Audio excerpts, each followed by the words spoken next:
একজনের প্রতি একজনের সালাম মানে হচ্ছে রহমত কামনা করা, দোয়া করা। এখন আমরা বড় সালাম দিই না, মুরব্বী একজনের, ছোটরাও মুরব্বীদেরকে সালাম দেয় না। তো আদবের মানে আদব শিখতে হইলে বা আদব কিন্তু এই সালামের মাধ্যমে কিন্তু শেখা যায়। তো এখন সালামের প্রচলন যাতে শুরু হয়, সবাই এখন থেকে আবার খেয়াল করে সালাম দেওয়া শুরু করবেন, একজন সালাম দিবেন। হাদিস শরীফ থেকে আমরা জানতে পারি, একজন মুমিন আরেকজন মুমিনের সাথে যখন দেখা হয় তখন প্রথমে তাকে সালাম দিতে হয়।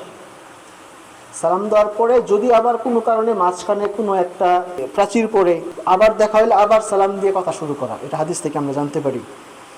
তো আপনারা সবাই খেয়াল করবেন, ঘরে ঢুকে ঘরের স্ত্রী আছে, সন্তান আছে, তাদেরকে সালাম দিবেন, বা রাস্তাঘাটে কারোর সাথে দেখা হলে সালাম দিবেন। সালাম দিয়ে কথা শুরু করবেন, একজন একজনের দোয়া করে যখন কথা শুরু করবেন দেখবেন আবার সবার জীবনে বরকত চলে আসবে। এভাবে কিন্তু বরকত চলে আসে জীবনের মধ্যে। আসসালামু আলাইকুম রহমতুল্লাহি ওয়া বারাকাতুহু।